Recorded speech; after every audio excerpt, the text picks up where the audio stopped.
Okay, I have Takahashi 7.5mm LE multi-coated eyepiece. I'm waiting for it. Probably this is that one. Let's open and see. Okay, now let's open this eyepiece.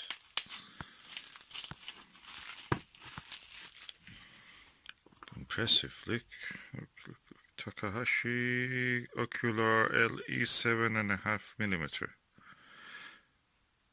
Cowl length 52 degrees. LE 7.5. Okay, it's very impressive inside. I must say the packaging, the box is really nice feeling.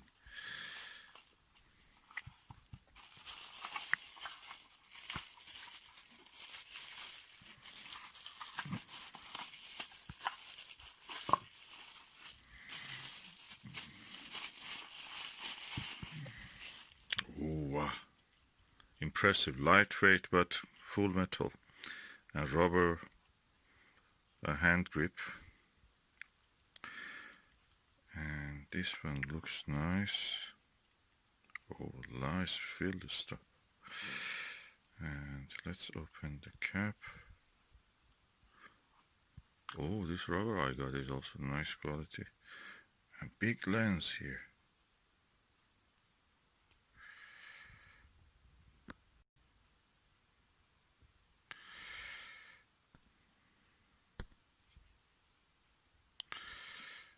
Yeah. I'm really waiting for the night sky to become clear again. It's at the moment raining. So, Takahashi makes one of the best eyepieces, and I've read very good reviews of it. Of course, I will do my own judgment on this, but we are waiting for that just to see how it will end up. But so far, so good. Impressed. So, nice eyepiece.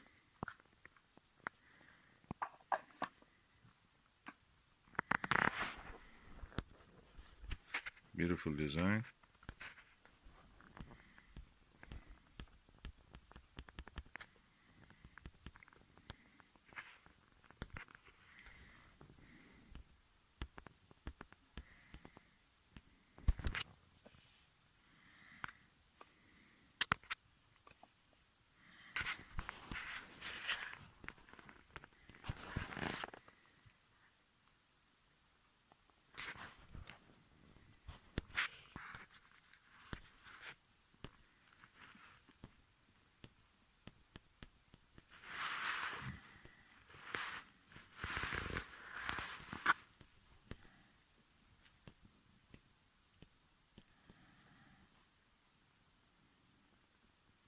Yeah, really good.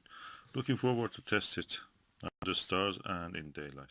I'm now looking at the planet Venus with the Takahashi multi-coated long eye relief 7.5mm 52 degrees eyepiece through the Lyra 102 f11 telescope, refracted telescope. And the image quality I was comparing with the Televue Nagler 7mm. This is the original, or as they call it, Type1 Nagler. With the Takahashi, the horns of the crescent of the Venus is more visible. The image with the Nagler is a little bit brighter and cleaner, but the clarity and the details I can see, sharp focus, in this Takahashi is better than this. Both of them are good. Just slightly this is better. I can see the horns of the crescent of the Venus clearer. And the lens looks almost identical in size. The eye relief of the Takahashi, of course, is 20mm. With this one is 13mm or 11mm. The field of view of this is 82, and with this is 52. I don't feel that that is affecting the view as much as I expected. A tad better in this, although it's not as bright as of the Nagler, Televue Nagler, but the clarity and the sharpness of the focus is better. This telescope, of course, I have to show that is a feather touch dual split Crayford focuser. That is 10 to 1, so 10 turn of this equals to 1 turn of this. And yeah, I'm really impressed. Both of them are good. With this one I could even look 3.2 and I could get an image, but the image was very swiftly moving. This is an Dobsonian mount for the Skywatcher SkyMax 130 flex tube. And anyway, I'm continuing to observe, and I think Takahashi, a tad slightly an epsilon is better than the Nagler. Interesting enough, this Televue Nagler 7mm is for parafocal with the tall plus all 25mm. This is a Nagler original, Type 1 as you call, and this is the tall plus all 25mm. I was watching with this, then I changed to this. I use this as a finder, and then I changed to this. They need to change the focus. They're parafocal. Means you don't need to move the focus away. So, another discovery. But the Nagler 7mm is not parafocal with the 7.5mm Takahashi. So, they're not parafocal. You have to change the focus. With this telescope, which is a Lyra 102 f11, the amount of the chromatic aberration is very minuscule. You see which is a very high magnification now at with this 7.5mm, but is managed well. It's not disturbing as much as when you have a normal achromatic telescope as f5 or something like that, like this Skywatcher that I have. So it's well managed here. It's because of the long focal length. So really good, really good. I'm impressed. Just see some violet color, blue-violet color. It's not bright enough. It's not purple at all. I've now compared the Nagler 7mm original or Type 1 with the Takahashi 7.5mm 52 degrees eyepiece. Okay, this is heavier, almost double the weight of this one. Beside that, it has more elements, more lenses in this, so I think it's around 7 to 8. This is 4 or 5, I think, elements, 5. I see in this ghosting images and a big halo around, for example, on a bright object like Venus. In this one, I don't see that. The light scatter in this one is better controlled than this one, so eventually that means that you will have a better contrast between the bright and dark parts of the view. With this one you have that same level of the brightness as this light scatter, but again that halo is annoying. There are so many optical elements in this that they cause this halo around the object. So which one I prefer? Both of them are very, very close together. If I have to choose one, probably I will choose this one. It is more contrasty. This one gets annoying sometimes. There is too much halo and ghost light in this. Ghost light, yeah, you heard it right, ghost light. And yeah, that's what makes the difference. And this is the Nagler original. I don't know about the Nagler Type 6, what's happened with that one. It's 82 degrees. This one with some optical gimmicks to make that.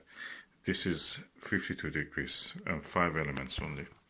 It's almost as good as a orthoscopic without having actually the narrow field of view or eye relief of the orthoscopic, so better than that.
Okay, I'm now looking through the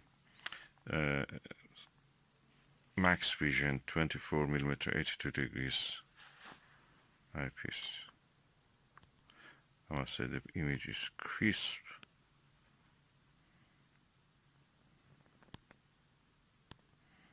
Video is nothing compared to what you can see visually. Probably is around just showing to 20% of the visual sharpness of what is actually visible.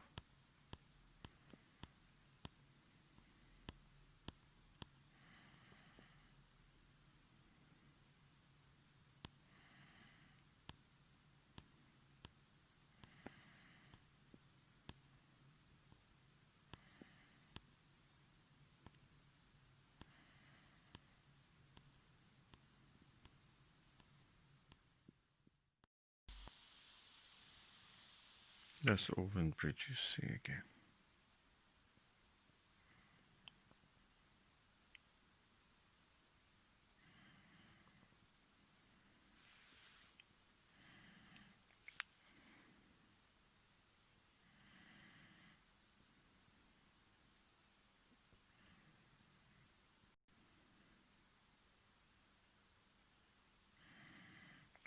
This kind of dimming and unfocusing is because of the use of the autofocus.